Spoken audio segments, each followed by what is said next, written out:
We're starting off the afternoon with some perspectives from carers.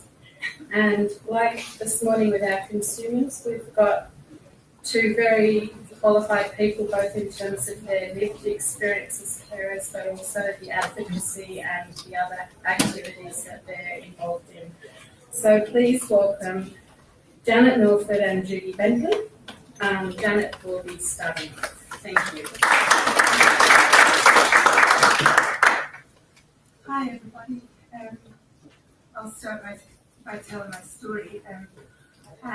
For us, the NDIS was the last hope for our son to get support. I myself had been involved with the NDIS since its inception, both nationally and locally, and I've been to many forums in lots of different roles. So I was quite articulate and quite knowledgeable about NDIS, so it was a surprise that when it actually came for us to prepare for it, I was quite overwhelmed because I guess just past experience and learning not to trust. Our son at the time, our son has a psychosocial disability, having a chronic mental illness and complex needs. At the time he was in Brian Hennessy, and I knew that we had to prepare for the plan a few months ahead, because to be able to get him to articulate goals, etc.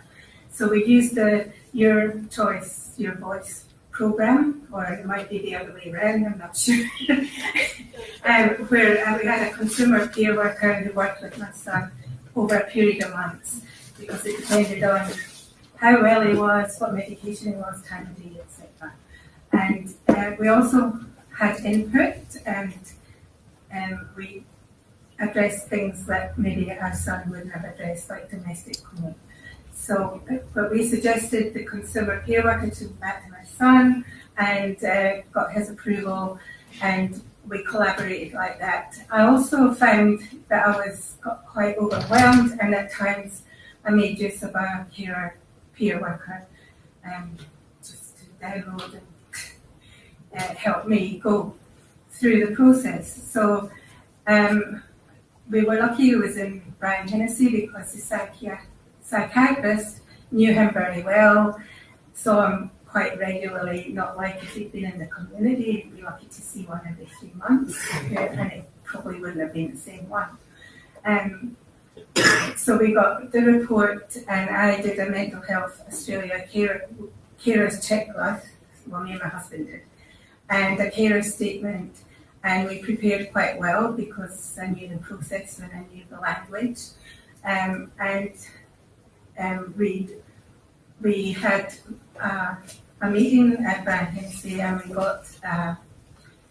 we asked for a mental health planner, and we got a mental health planner.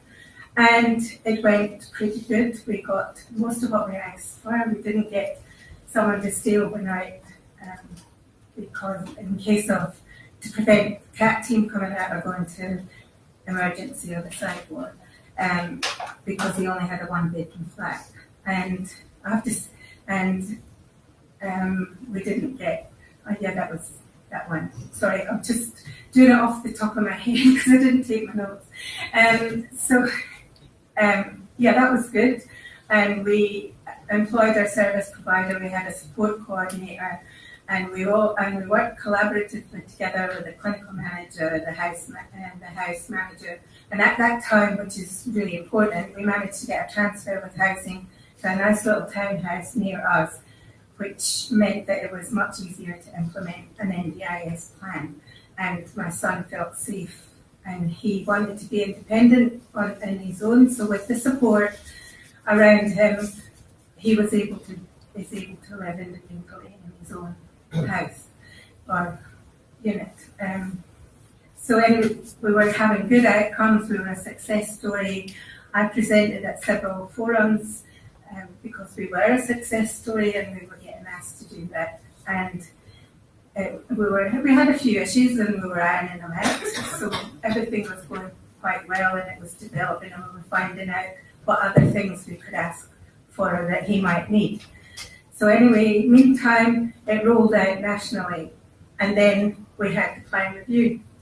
So we prepared, we had a carer statement, the clinical manager had a statement, the support coordinator did, my husband and I, the support coordinator, the clinical manager, and my son all went to the meeting. And we had asked for a face-to-face, which we got. We asked for a mental health background planner, which we didn't get. And we had no idea at the meeting of how it went or how much he understood. It became obvious that he didn't have a mental health background and didn't know very much about psychosocial disability. My son actually was unwell at the meeting, but he wouldn't have noticed that. Our support coordinator had been to several meetings, and she couldn't gauge how it went because they're all different.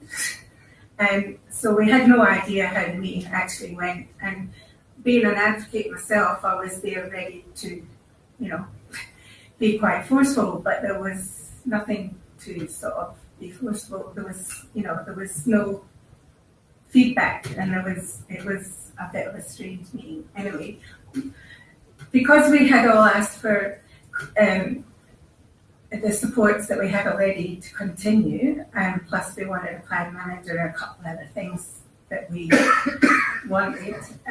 So we were quite hopeful that we would get that we would at least get the ongoing support and the plan manager so that we could employ people outside of the NDIS that weren't registered. Anyway, we didn't hear anything, and we got the plan in the mail. Well, it was absolutely devastating. Absolutely. It was less than a quarter of what our original plan was. And the ironic thing was they gave us a plan manager to employ other people when we couldn't employ the people we already had. So, and I have to say this, if I had been suicidal, I wouldn't be here today, because it was to be in a position where you have had no support in NDIS as your last hope, and you were getting continuous support and help, and you were making progress and getting good outcomes, and then to have that taken away from you altogether is just a shock, and it just reinforces what's happened to us in the past and to other people with psychosocial disability. So I went into battle and I managed to claw most of it back, and then I think our service provider was, because they had a lot of clients that they had to cut. So I think it was about 7 plans later, because the system, you can't correct something or change something without regenerating another plan. So we managed to get a good plan, but the stress and everything that went with it, and there was a couple of things we didn't get, which is okay, but we can manage with the plan. But the other thing was we had a key worker that hadn't been paid for 5 months. He couldn't get paid from NDIS, and then we were having issues with that. And he continued to provide services even though he wasn't being paid. And so did our service provider. We were really lucky that they provided services throughout this whole debacle. And when the plan manager went through the plan, he discovered that there had been a decimal point moved. Instead of thousands, it was hundreds. So, and meanwhile, the worker had deregistered from NDIS because of all the issues he was having. Anyway, we were eventually able to pay him, and I believe our service provider, because we didn't have enough money to pay the workers there, but they continued to provide services, and when we got the good plan, we could pay for all of that. So we were lucky that we had service providers that actually continued to provide services even though they weren't guaranteed to be paid. So that was really good. So we now have a good plan, but I'm absolutely terrified of the next plan review. And I've heard that there won't be support coordinators or even the next one. And if they don't have a support coordinator, then the carer will be doing a support coordination. And I don't think we're qualified to do that. And plus the stress and strain of, we have to do everything else. We're not, it would affect our health and well-being if we had to be support coordinator. And we're not spring chickens, so it's not sustainable. And so we didn't want to self-manage either because it's not sustainable. And understand that we've been trying to push people to self-manage. And also if you've got an adult and a parent, then the tension can be there. So it's better to have a support coordinator and to have ongoing services and for them to understand the capacity building and to pay at the right levels for appropriately qualified staff to be able to continue to provide that appropriate recovery focused training. And my son will need support for the rest of his life, but he also needs to be able to live as independently as possible and have that capacity building. And so the NDIS itself is the biggest social reform that we have had in this century, and it has huge potential and it can work. So we have to make it work, because for people like us, it's the last resort, and it actually does work when it works. And he has choice and control, and he can get continuous support appropriate to his needs, even when it fluctuates. I'll just finish it off now, because I think I've run out of time. So thank you for listening, and it's a bit disjointed, so I'm sorry for that. Thank you.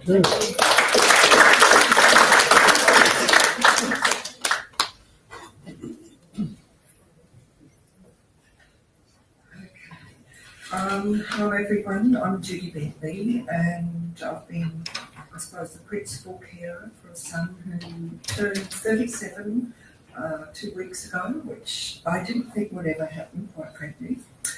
And he's been sick or unwell since he was 20, so it's been a 17-year journey, and like Janet, I am tired and worn out, and it's been a very difficult journey.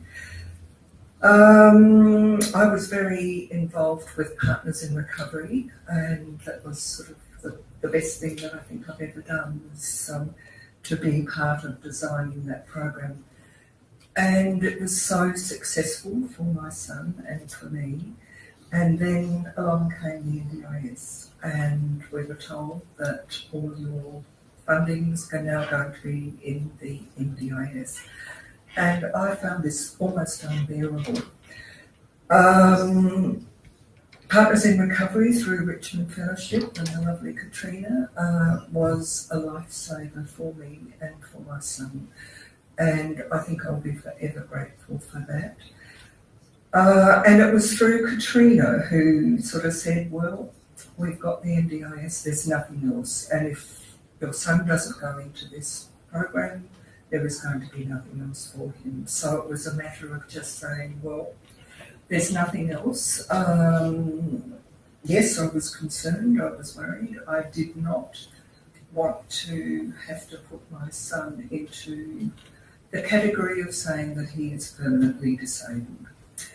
And anyway, I realised by talking through other people and Janet and our consumer carer networks that my progress, or my son's progress I should say, but it's affected me greatly, has been fantastic.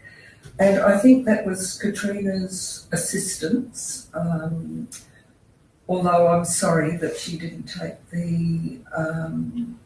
my son into the NDIS program, because we were given $1,000 by ACT government to find a worker who would support my son through that process. And I guess that was the only unsuccessful stage. It did not work well. This was somebody who was perhaps not experienced enough, who perhaps didn't put in enough time. And we got to the stage when my son was due for his assessment, and when I rang the worker and said, well, where's the plan? It had not been done. And so I sat up till midnight and did my carer statement. And I think how fortunate I was that I was very much steeped in the NDIS.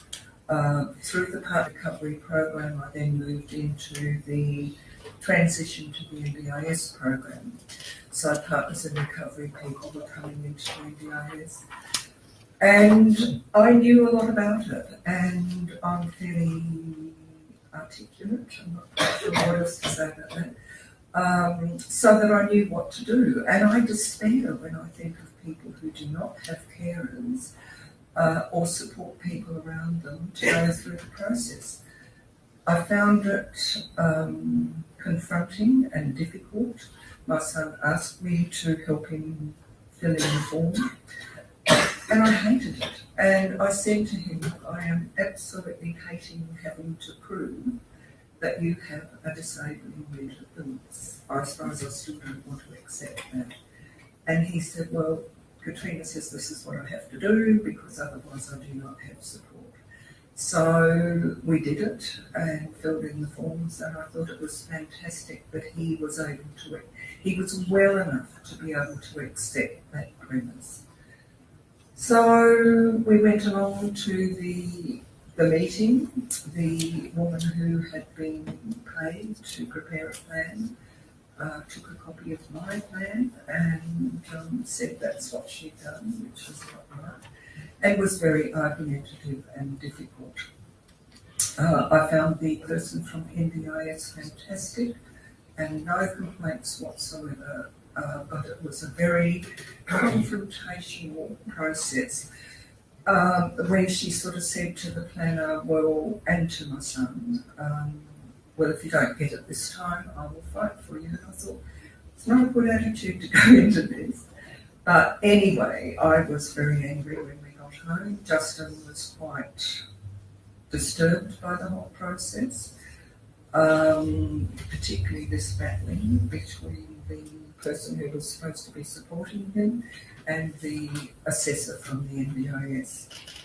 So that night I sat up till midnight again and wrote a very long letter to the NDIS and said that I was very unhappy with this process because of the interference of this particular person, who then went on to say, well, I will be providing the support coordination 2 hours every second week, and I thought, you know, we had organised for somebody else, the lovely Katrina again.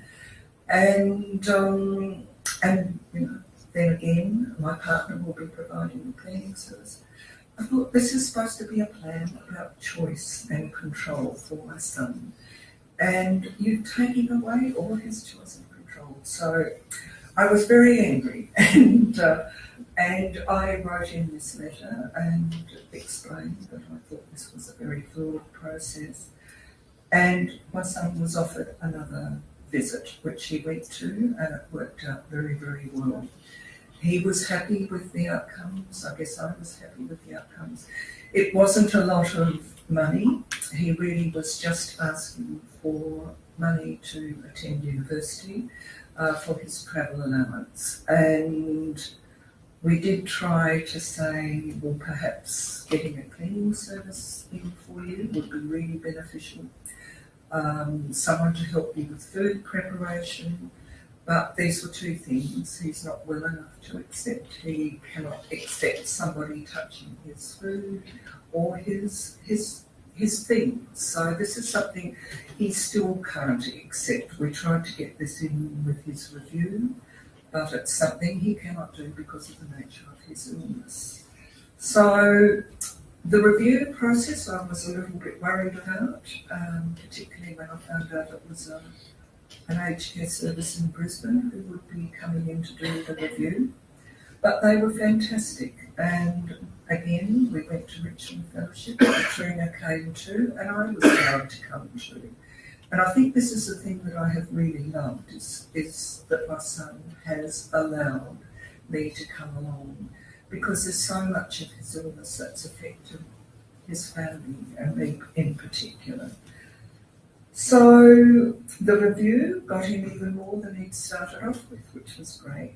He still gets the transport assistance to attend university, which he thinks is really terrific. But it's the support coordinator that is, I think, the key. And I cannot imagine this process without that assistance from the support coordinator. He attends every fortnight, and he's supported with his life, which is what he needs. It was the same as the support facilitator in Partners in Recovery. He's not able to do that on his own, and if he can't do it, it means that I have to do it. And I'm tired, like Janet, we are tired, we're worn out. The stresses on the family have been horrendous. And the other thing he is doing is he's got the access to psychological therapists through a NDIS provided psychologist. And this has been fantastic. It's something he has not done for 17 years and would not do for 17 years. But that is working extremely well, and he is attending. But I suspect that if he didn't have the support coordinator, he probably wouldn't attend. And I am nearly at the end of my thing, so I will stop. And I guess for me, the economic benefits are probably immeasurable. That's personal economic benefits for me, but I think for a society, and I can see this NDIS was not what I wanted, but it's working well. My son is now nearly finished a software engineering course at the University of Canberra. I think he's only had one result less than a high distinction. And this I just did not think was possible. So this has been great. I can see that he will finish his degree and he will get employment and he will start a new life. And I think the best thing for me is that we have a great relationship now. It's a safe relationship. And I think the fantastic thing for me is that I don't have to worry anymore. I can think, well, when I'm not here, Justin will be cared for life. So that when he goes back into another psychotic episode, which has happened before, but since Partners in Recovery, since NDIS, he has not had a night in an acute service. And I think the economic costs of that are immeasurable. So, and it's that he will now be a contributing member of society. So there have been lots of benefits, and I recognise that my journey has probably been a lot easier than most people. But I wish everyone else the same thing. So thank you for listening. Thank you.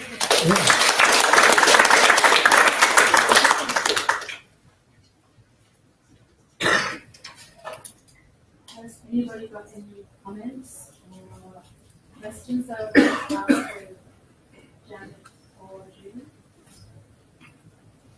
I just want to go home. I just think that the comment you made about your relationship with Justin is just lovely, because I think I've known you for many years, Judy, and the stress that the family has been through has obviously worn a significant part in your life, and I think it's just lovely now that you can actually enjoy that mother-son and mother-adult-son relationship to such a lovely degree. Yeah. That's great. Yeah. That's lovely to hear. And the knowledge that now, I mean, that was probably, I think, for Janet and me, and most of the people, parents that we know, is that horror of what is going to happen, who is going to look after this person. And it's been horrendous all up until NDIS, when we've got certainty. Well, we don't have certainty. Well, I experienced at the review. yes. It could be taken away from you just like that. And you fought so hard for it. So we have to keep it going. Yeah, we do. Just wondering if you could comment on how you think that journey would have gone had me been involved. Yeah, well, exactly. If it had been a consumer on their own, I don't think they would have we wouldn't have got anywhere. And I mean, it was not for us, and well, for me anyway, and I had all that knowledge, and I knew the language, and I'd given all the appropriate forms, and I'd given extra stuff, and I advocated for my son. But somebody on their own, or people who didn't know the jargon, they would have got nowhere. No, my son would not have gone through the NDIS that process of getting in unless he had had that support facilitator from Partners in Canberra who sort of persisted. But no, I don't think he would have. And I could understand that too if you're not really, if you don't have great insight into your illness, why would you go into a program which you then have to say, this is a permanent disabling condition? And I hate it. I hate that bit of it. But it's if, like, my son has to do paperwork and has learning difficulties, so he could have no chance at all unless he had a good advocate for him. So he would. And the other thing is, you have to realize, or NDIS has to realize, that they're dealing with traumatized people. And that's carers and consumers and carers. We're traumatized. We've been through, like, we could all write a book or 2 books or whatever. So we, you know, and it wouldn't take much to traumatize us again. And there's some people who just wouldn't go through it, they'd walk away. And I know people who have walked away. In fact, I think there was an article that said that there were more people leaving the NDIS than were going into it. So, you know, and it could be, you know, it is good. And it works if you get it to work and you get it. But it needs to be continuous, and we need to have a surety that we're going to have it. Yeah, thank you so much for sharing, both of you. It's really wonderful to hear both of your stories.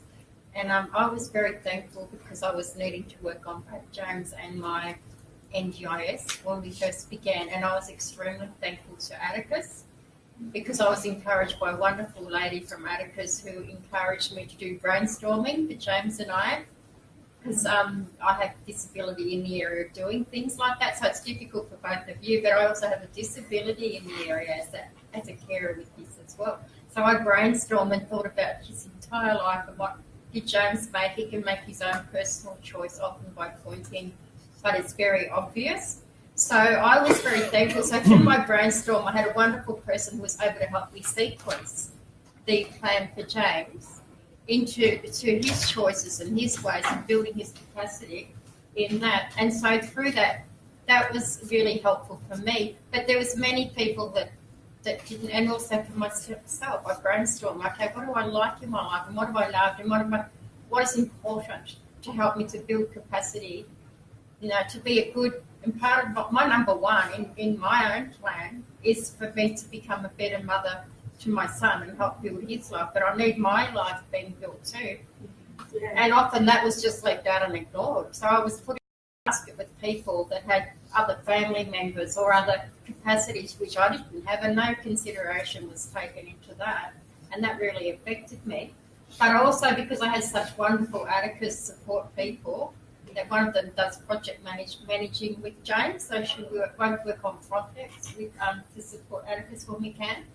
And so through that, we were able to really sort my plan out. So when I went to I had some major issues through the time, and I'm very thankful because one of the Atticus people became a person at NDIS who knew me because my own disability can be complex. She was able to help me support again, to help me to sort things out with the problems with both of us that we were both having. She was brilliant. And so I'm very thankful because I knew about brainstorming, but probably 80% of the population that have a disability themselves that are caring for their, like, you know, I've got wonderful people, but half his funding's been cut off, and that's very difficult for me in my situation. Half of the people, 80% or 70 or 80% of people would not know even about brainstorming, or absolutely no idea what to do. My cousin is a registered nurse, learned many years with disability. She was beside herself you know, because she couldn't do her plan. So I really feel compassion for both of you. I could see it was difficult for both of you. But my situation, without the support of Atticus, I couldn't possibly have done That's it. a message that is very consistently heard and reported in our report is that, you know, it's really inspiring to hear this part of people's experiences with NDIS, but it is a very difficult system to navigate, and it's a reason for us all to keep working to try and inform the system as much as we can to improve it and streamline it, and leave people like you, Janet, with the confidence that you're not going to have something happen like you experienced at that first review time. Yeah, thanks Judy and thanks Janet, and because we all know each other, and I agree with you. As a national advocate, I helped my son with his plan too, and if I hadn't had the knowledge of it, it would have been a real mess. Yeah. And I heard both of you, and I understand exactly what you're talking about care and fatigue and burnout. And I wanted to ask you, do either of you or both of you have aspirational goals of your own and that you want to see fulfilled now that you feel that your sons are somehow being managed with their plans? And do you believe that the NDIS packages should include more support for family members to actually achieve some of those goals for themselves that they couldn't because they've been caring for X number of years, and perhaps you've lost your... That wasn't part of, carers still don't get assistance. I've never had assistance as part of a care pension or care allowance for mental illness. If your son can feed himself, dress himself, you get no financial support whatsoever. I haven't had any for 17 years and I'm still not going to get any. But I think the thing that I suppose is most important for me is I can now have a life, and a life for myself, because my son has grown up to be able to manage his life. He's getting assistance to manage himself. So that means I can have one for myself. It's a bit late, but it's never too late. And financially,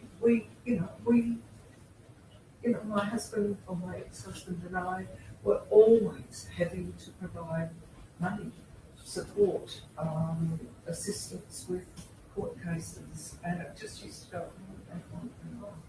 And so, yeah, I don't know, I would love to, but I think I'm a bit worn out. The whole thing has, like you know what it's like. It's just been a terribly depressing journey for carers as well, and so hard, and so little assistance anywhere for carers, for mental health care. On the between within the NDIS scheme, or Sorry, sorry, I'm going to have to ask you to be really brief as we get into the next session's time. Yes, I did. I wondered whether or not the NDIS should be providing some dollars for carers to actually, be able to go off and do something for themselves, or get some training and support, or so that they can have a recovery journey. That might be nice. well, even through that, I've always tried to do stuff for myself. We have to keep doing Yes. Saturday. Yeah, I'm not going to support There's no genuine here. Thank you very much.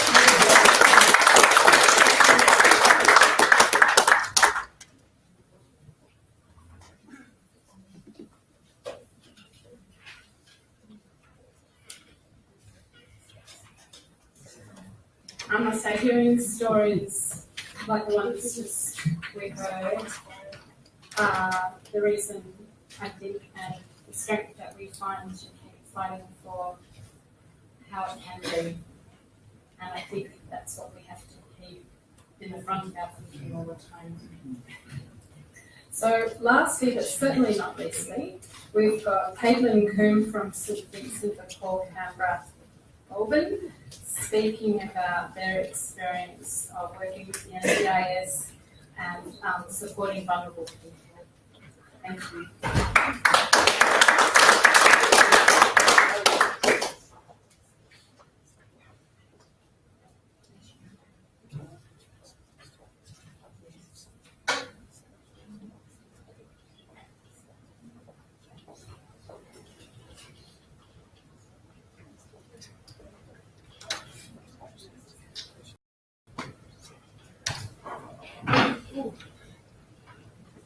Great stuff.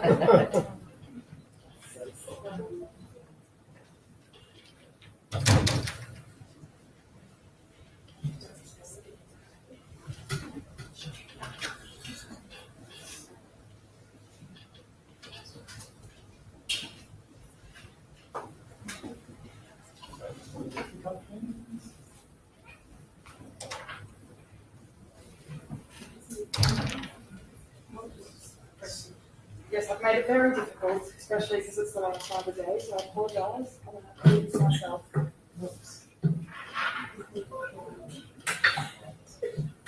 But just to add to the Yeah, just to add to the last. It's testing your IT skills, don't you? Yeah, I know, I got a little bit creative.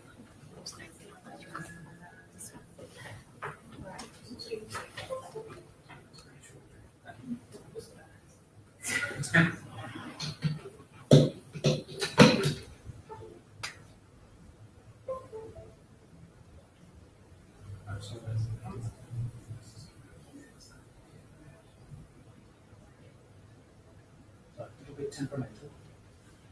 Suits me well. I will apologise, and because I'm the last of the day, so I will keep the history nice and brief. I've spoken to a lot of people today who go, oh, it's St Vincent de Paul in this part of the program, and I just want to give a bit of a brief kind of where we are in the special works program, because there is 14 programs, and 12 of them are homelessness programs. So that leaves the mental health section very small. We were previously, before the NDIS, known as Samaritan Services, and we provided on-site support at Oaks Estate and at Canberra Court in Reed. They were somewhat like the Rainbow Room drop-in centres. Case management was there, but we had very, to the residents on site and to anybody who wanted to come, we had very open doors to access for mental health. When the NDIS came along, the funding for those rooms was cut down. And we were left with the St Vincent de Paul board to kind of decide where we were going to go, particularly with the Oaks Estate community. We did shut down Reed. Oaks Estate is still open, and for the past 2 years, we have been providing support to those that are eligible and non-eligible for the NDIS without funding. We have had NDIS funding. It has been very our staff have been stretched very thin over both what we call residents and participants over both services. So that's where we sit, first of all, within St Vincent de Paul. First thing I thought about when I was given the topic of vulnerable people in the NDIS was how a lot of our vulnerable community members didn't fit into the permanent impairment box, and that was our biggest challenge. That was our earliest challenge, is that we had so many participants that were, or residents that were vulnerable, had mental health issues, but weren't considered to be permanently impaired, so couldn't access the scheme. And we were trying to provide both and make sure they didn't feel as though they were put in bubbles or boxes, and that they were supported equally across both, across the whole community. Our earliest challenge, as I just spoke about, and I know this is quite limited definition of mental health, it's the first thing, we didn't go into it too much, but we had mental health and what that meant for a lot of our residents at Oaks Estate and Reed, and the accessibility for NDIS services were two completely different things. So we were providing supports to people who weren't eligible for the service, And we somehow had to explain to them that their mental health did not qualify for the scheme, which was very hard for them to hear, and caused a massive gap in our community, a huge gap in our community. I mean, we even had situations where we had residents who were eligible for the scheme and residents who weren't eligible for the scheme, and they actually, residents that weren't eligible for the scheme built a barbecue and said that residents that were eligible for the scheme couldn't use it. It literally became somewhat of a conflicting community. I mean, the NDIS, the Mind the Gap report that came out, we had a bit of a laugh because the gap runs right down our letterboxes. And we don't have that. That gap is right there.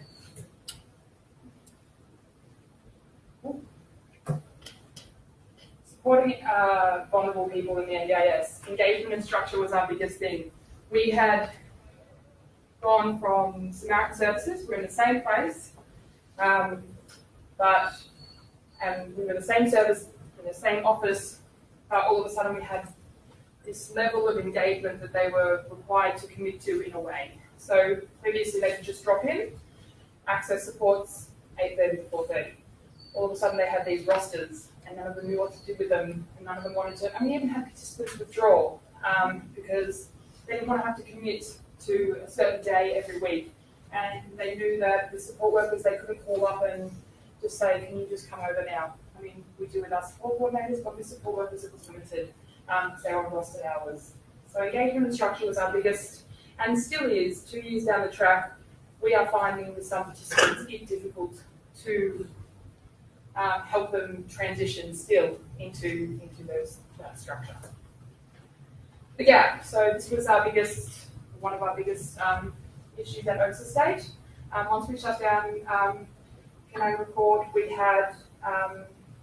were only providing support there to NDIS participants, so that wasn't actually present in that community. But at the Oaks Estate community, we had a big divide in our community, and we were trying to fill that the best that we could with the funding that we had. Like I said, the St. Vincent de Paul Ward did provide us with funding. It was extremely limited, and it didn't allow us for funding for staff, so we were using our NDIS staff out there as well. Support worker changes. We previously provided case management support, as you all know, case management support. Changed to support worker support, which dropped into our funding. And for our vulnerable community, we lost a lot of staff that they've known for numerous years. So it wasn't just a change in the service that was on their location, but it was a change to who was actually there. So it was like they were in South Australia, we moved them. That state all of a sudden was ACT. All the rules have changed, all the people have changed, but you still have to live there. The pressure to engage to keep funding. I know that everybody talks about this. For our vulnerable community, saying to them, I mean, there's two different things, and I really like what was spoken about earlier, where we kind of have to tell them, go in there on your review date and pretend it's your worst day. That's an issue in itself. To take in and say, let's pretend it's your worst day. Like, they don't have enough bad days already. We have to bring it in once a year and let them do it again. And then we have to tell them, but for the next 12 months, you're going to have to engage, or you're going to have to do that again and fight harder. It's like we're sending them uphill into a battle that, is so consistent. So consistent. And trying to, when someone has a cancellation, I mean, I'm pretty sure that's my next little, it's not. Talk about this first. Something that isn't spoken about a lot, but I think about a lot, and our service thinks a lot, is entering into a government scheme.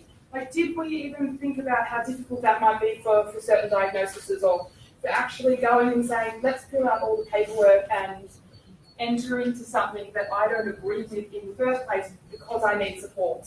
Or for someone with a diagnosis of paranoid schizophrenia, it's extremely difficult to say, let's go and put all my details, all my funding, all my support letters and my details, my personal details in the government scheme. That was a big uphill battle for us. And for them, I should say.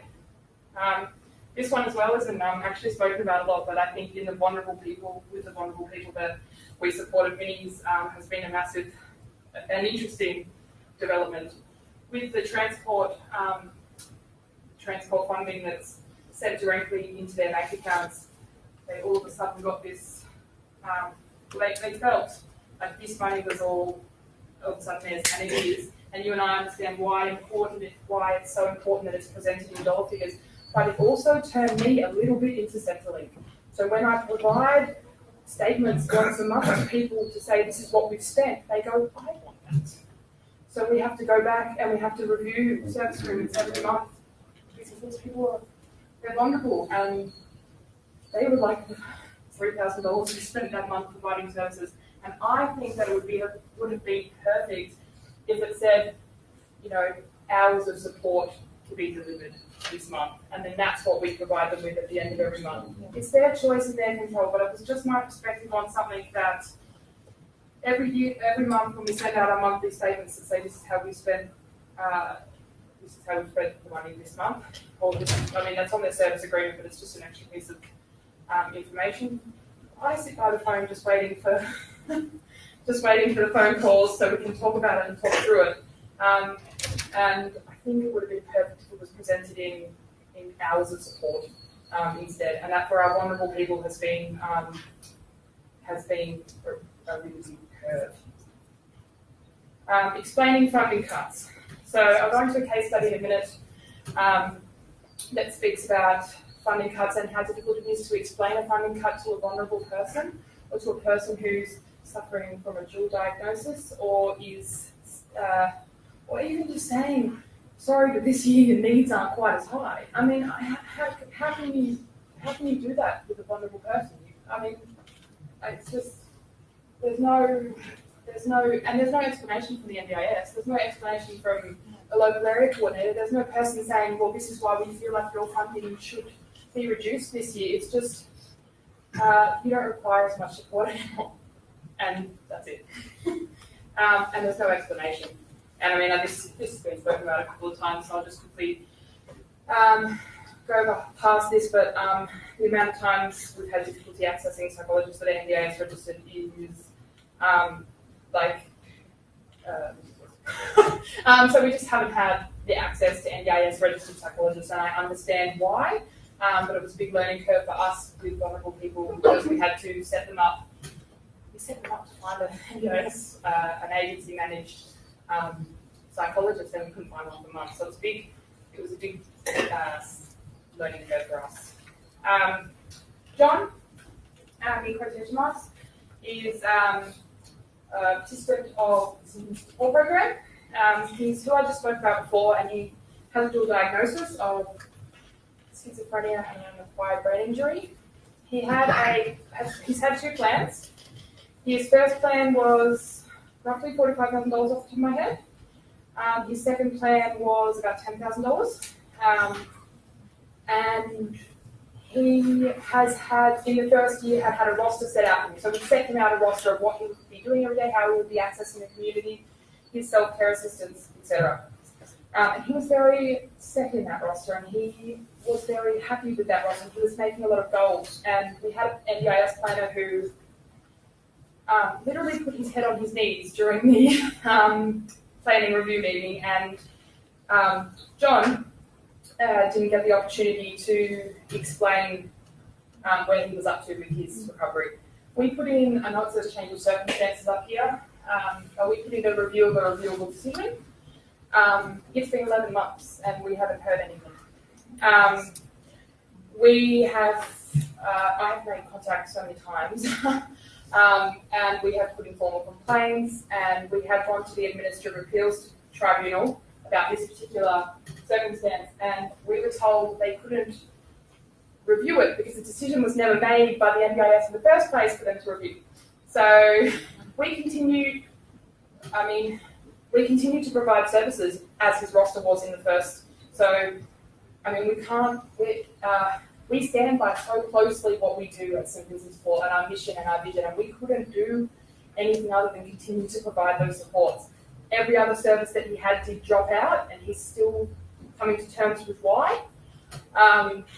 and we have continued to, that's basically a loss for us over the last year, which has been a massive organisational risk, but something that we can't not do for vulnerable people. We're at the ombudsman. That's all I can say about that one.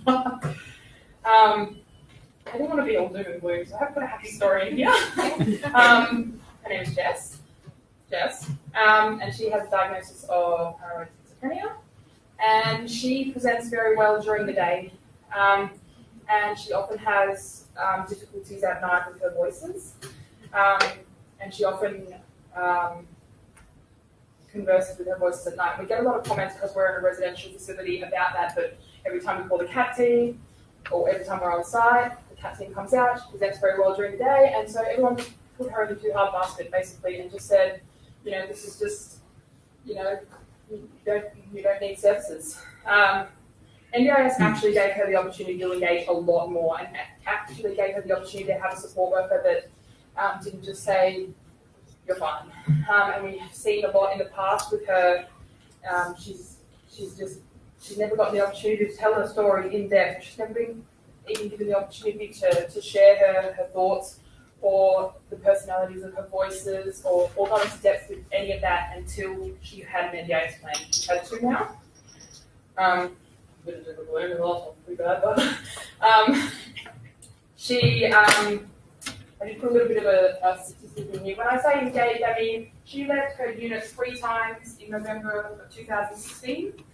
In November of 2017, she left 41 times into the community, which just meant she was able to build a life. And now she does community groups on her own, and she has hobbies, and she has engagement with outside people, and she's built up her relationships with her unpaid supports. And she has started volunteering with Vinnie's, and she's just about to start employment. So it's been a fantastic journey for her. I wanted to share that quickly, encased in the other doom and gloom. So some stuff we've learned that I spoke about today, and some stuff that we've seen as really big opportunities. You wouldn't probably know it from the start of this presentation, but I am a big advocate for the NDIS because we also run a residential program at Oaks Estate in Reid. We constantly, every year when we have inspection time, see people failing their inspections and at risk of homelessness. The people that are housed with symptoms and default usually aren't eligible for housing ACT because of they don't feel they have functional capacity to participate in their community, keeping their unit clean. Something I've seen as a great outcome from the NDIS is the ability to have in-home supports more readily than we had before in terms of domestic assistance. I mean, I don't. Prior to the NDIS, it was really difficult to get those in-home cleaning support, and we're seeing people in our service that are no longer at risk of homelessness because of those in-home domestic support. So they're no longer at risk of their tenancy, and we no longer have any issues. And there's, a gentleman that we do have who previously every year we do about 4 inspections before we say, I don't know how we're going to keep him in there, and he's passed his inspection every year since he's had the NDIS, and he's no longer living in unsuitable conditions. I'm sure you've probably read this by now, but a couple of other things that we've put through. We think supporting independent living at Vinnie is a fantastic initiative by the NDIS, and we certainly feel as though we can have an exit point for participants that we're a 9-to-5 service, or 7 days a week, but 9 to 5, roughly. And we certainly feel like there's an exit point now in supported independent living, if you can get the seal quote through in time, to actually get them into a property if our properties are providing the right amount of support 24/7. We've certainly learned that plan management is possibly the best way to go if they don't feel like they can self-manage because of the access to psychologists for mental health. Agency management and psychology, they don't go hand in hand and run off into sunset together. And we've also found that those that have a dual diagnosis have far more access to assistive technology than they did before. So we're actually able to access that a little bit easier. I don't know if that's the case for everybody, but for the participants that we support, they have access to assistive tech in the broad sense that we just couldn't get them before. We couldn't get that hand railing, or we couldn't get that powered wheelchair before, and we've been able to do that smoother than we've been able to access the psychosocial disability side of the NDIS. Shows the next one. I'm going to go right up to. Okay. The community gap, I've spoken a little bit about it today, but the reason that I wanted to bring it up is because I think that we were in quite an individual circumstance, and that we were kind of continued up until this day. We're providing supports to ineligible participants and eligible participants on the funding of just NDIS. The board of St. Vincent de Paul did fund a small amount, but we have been providing support to both areas, I suppose, of our community. It created a large gap that we've never seen in the Oaks Estate community since we went in, and we have had a lot of participants who were ineligible feel as though their mental health just wasn't worthy, and that put them back in their mental health, but they were so far back in their mental health that we couldn't get them forward to access NDIS, and it's just like this big circle, and I think more obviously, they were just fighting with each other about who could access support and who didn't. It was we were constantly going out there and smoothing out sheets. It felt like, because the gap was large, and they had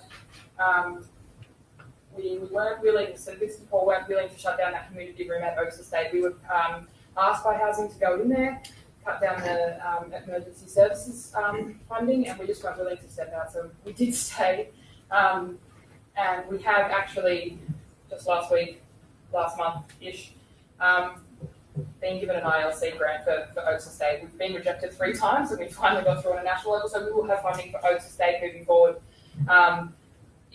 for non-eligible participants. The sad thing is, I don't think that would have happened unless we had done it for the last 2 years and showed, like, the Rainbow Room, for example, who we had several participants attend, they can't get that funding because they couldn't afford to stay open for 2 years and show that they needed it. So we have been able to do that, and we are so lucky that we have. Unfortunately, I think that, considering we've been rejected twice already, I don't think that would have happened otherwise. The near future plans for NDIS mental health services at St. Vincent de Paul is to come up with some abbreviation for that, first of all, so I can say it a little bit quicker. We would like to bridge that NDIS gap first and foremost. That's our main kind of goal. It was our main goal for 2018, and I don't think we would have been successful with it without the ILC grant, but moving forward, we're hoping that ineligible participants and eligible participants, regardless of their eligibility, just feel like they all get equal amounts of support and can all access supports the same way as the other person without needing to say this is permanent. We want to grow our NDIS program a little bit bigger. I think the thing that we love about NDIS is that it's allowed us to provide us with our outreach program. Before the NDIS was quite small. We had maybe 5 outreach participants that used to live in our residential properties, and that was why we continued to provide support. And we want to be able to grow that as large as we can, sustainably. So that's our goal for the next financial year. Increased recovery, focused programs for participants. So I think something that we're still working out, as is everyone, is how we can best utilise recovery in NDIS, and how we can say it's okay to reach goals, won't lose your funding, because that isn't the sentence we can really say with confidence at this time. So that's something that we want to be able to do moving forward with our participants. And better access, including on-site access to mainstream services for vulnerable people. This is our goal across St. Vincent de Paul wholly. We're getting a doctor and nurse on site at Oaks, which will provide a lot of support for the people out there, but just consistent access to those services. We are so isolated out there. I mean, there's not even a bus there that doesn't go at 8:45, and I can't name many of my clients that get up at 8:45 to catch that one singular bus. So getting them out, we've just gotten a bus, but we're hoping to get a second bus. So we can get them out to those mainstream services, particularly the city mental health. Thanks. Questions?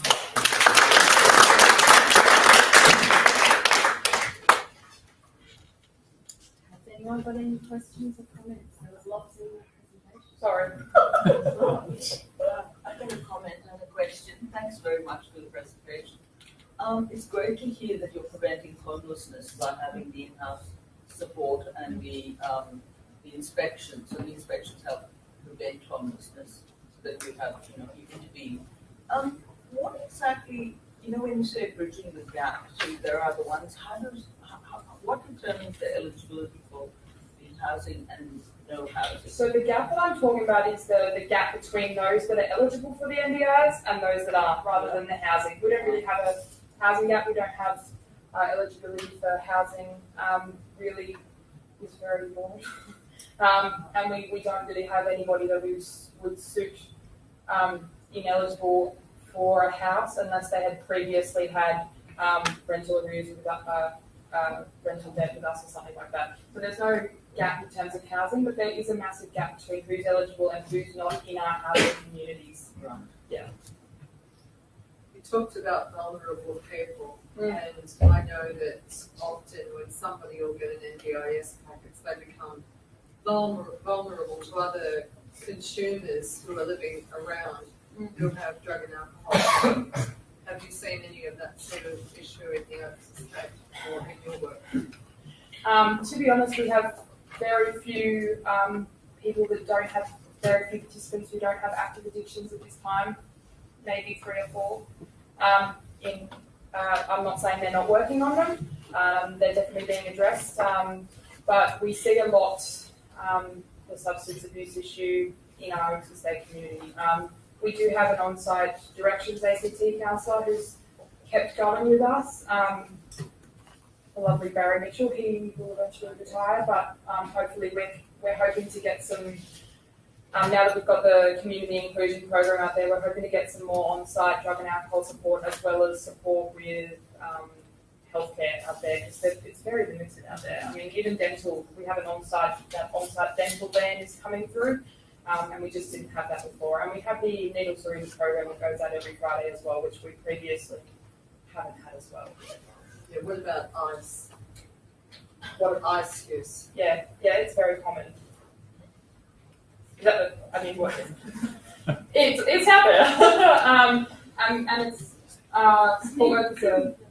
Sorry, I think what Anya's getting at is when people know that someone's got an NDIS package, are they preying on them as someone who's more vulnerable because of the resources that they're perceived to now have? Yeah, I would say that they do. I'd say that it's definitely not always the case, but for a few participants that aren't eligible, feel as though the people that are eligible are easier to stand over, easier to so they kind of squat inside those units or address them for money or so it is something that's consistently we have to, and that's why we provide support to the non-eligible participants as well, because we have to.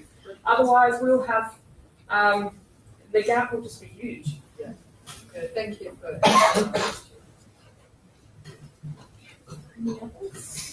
Just wondering, do you get any support from the non-department housing community at Oaks Estate? Are there any sort of supportive personalities among the other residents? In terms of the housing residents? Yeah, it's supporting your work and what you might be trying to do in that area. Not really. So we have Oaks Estate, for those that aren't completely aware, there's now 3 sections, that's what they call it. They say there's NDIS clients, there's non-NDIS clients, or what they call as Samaritan Services clients, and then there's housing clients, and that's created an even larger gap. So now there's 3 different sections. Before there was housing and Samaritan Services, and that was difficult enough to manoeuvre around them. Now there's 3.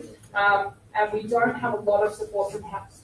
Property management handles a lot of our housing issues as such, but in terms of in terms of maintenance and things like that, I mean, it's just as limited as housing ACT. It's just as limited as, and even with property inspections, there's no real understanding there of functional capacity and what might be stopping these inspections from moving forward as swiftly as others.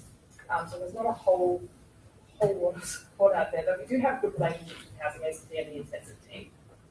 I was thinking more about the other residents, people living in houses that they might own We haven't- or whatever. Oh, no. Nothing. No, they kind of stay away from our blocks, unfortunately. We do have one volunteer who has lived out of Oaks Estate for 30 years, and he been in our property for 30 years, and he is a fantastic support and has been fantastic over the last 2 years when we've had to provide support to, well, not had to, but chose to provide support to participants who aren't eligible. But in terms of the surrounding communities, separate from George Street and River Street, we pretty much don't see them. Okay.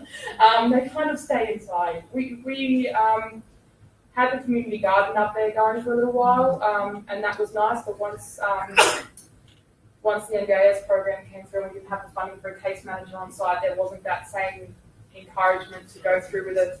Yeah. Thank you, Kaitlyn. That was a fabulous great presentation to end the day.